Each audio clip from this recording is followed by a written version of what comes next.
আমার এই আম দিয়ে একটা জিনিস বানানোর ইচ্ছা হয়েছে। দেখো আমি কি বানাচ্ছি, তোমাদের সাথে সেটা শেয়ার করলাম। আমগুলো প্রথমে আমি ছাড়িয়ে নিয়েছি।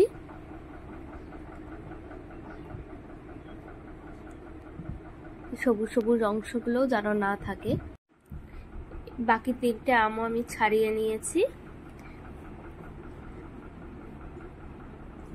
এই আমগুলোকে এবার আমরা এইভাবে পিস পিস করে কেটে নেব।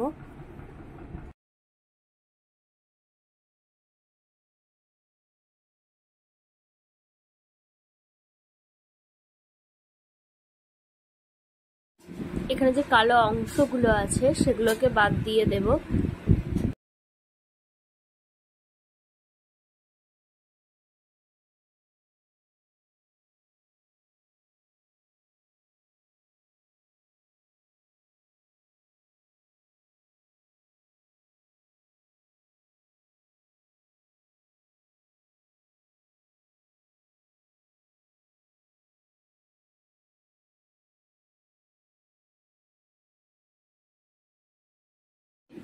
দেখো আমার আমগুলো পিস পিস করে সব আমগুলো কেটে নেওয়া হয়ে গেছে।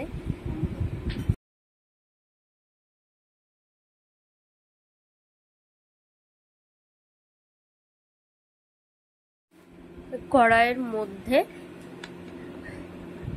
হাফ বোতল জল দিয়ে এটার মধ্যে আমগুলো আমরা সেদ্ধ করতে দিয়ে দেব। গ্যাসটা মিডিয়াম ফ্লেমে রেখে আমগুলো সেদ্ধ করতে দিতে হবে।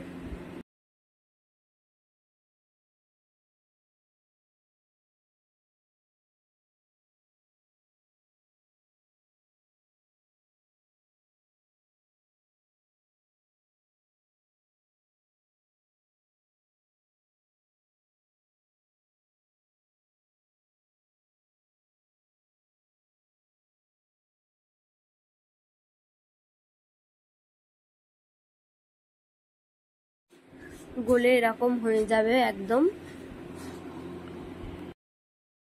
গ্যাস থেকে কড়াইটা নামিয়ে নিয়ে একটু ঠান্ডা করে নিয়ে এর মধ্যে থেকে এই আমের ছিলকাগুলো বাদ দিয়ে ভালো করে মিহি করে নেব হাত দিয়ে। এর মধ্যে তারপর দিয়ে দেবো শুকনো লঙ্কার গুঁড়ো। শুকনো লঙ্কার গুঁড়ো দিয়ে আমি ভালো করে মিক্স করে নেবো একটু।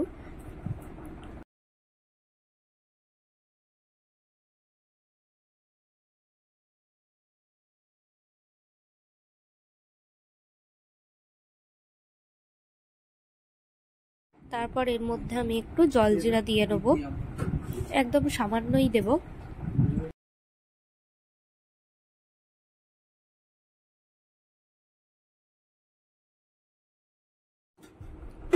এর মধ্যে আমি চিনি মেশালাম হাফ কাপ 4টে আমের জন্য।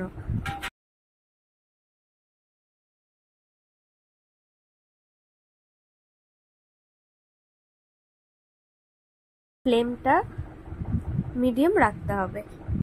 কড়াইটা আবার আমি গ্যাসে বসিয়ে মিক্স করে নেব চিনিটা।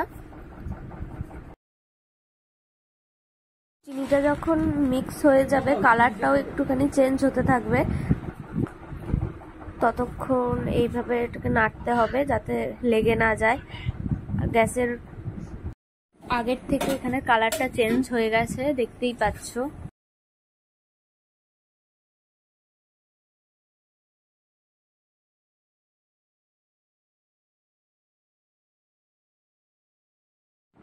দেখতেই পাচ্ছ কেমন গাঢ় হয়ে গেছে জিনিসটা। জিনিসটা এইরকমই গাঢ় হবে। কড়াই আর একটা থালার মধ্যে সর্ষের তেল মাখিয়ে নিলাম আমি। এবার এটা নামিয়ে নেব। থালায় তেলটা মাখিয়ে নেওয়ার পর এই আমের পেস্টটা আমি এটার মধ্যে দিয়ে ভালো করে চাড়িয়ে নেব, যাতে কোথাও বেশি না হয় সেটা ভালো করে দেখতে হবে। ভালো করে চাড়িয়ে নেওয়ার পরে ভালোভাবে চাড়িয়ে নিতে হবে, দেখতে হবে কোথাও যাতে মোটা স্তরও না থেকে যায় আবার খুব পাতলাও না হয়ে যায়। মোটা স্তর যদি রয়ে যায় তাহলে শোকাতে টাইম লাগবে, ওইখানটা কাঁচা কাঁচা রয়ে যাবে।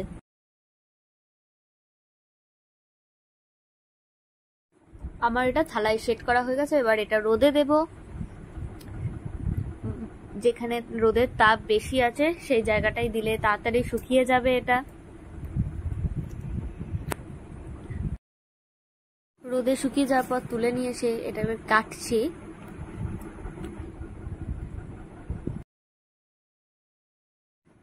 সুন্দরভাবে কেটে নিতে হবে।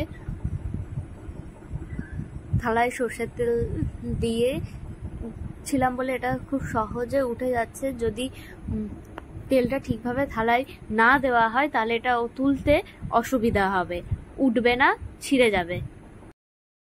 কেটে নিয়ে এরকম রোল করে নিতে হবে।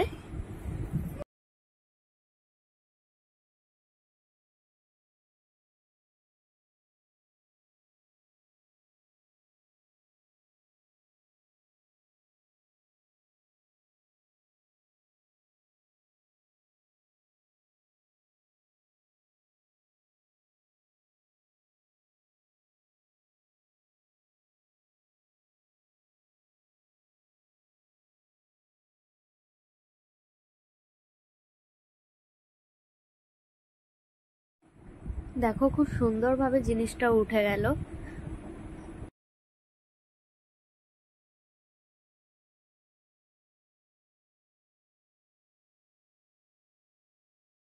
এইভাবেই সবগুলো রোল করে আমি নিয়েছি। দেখো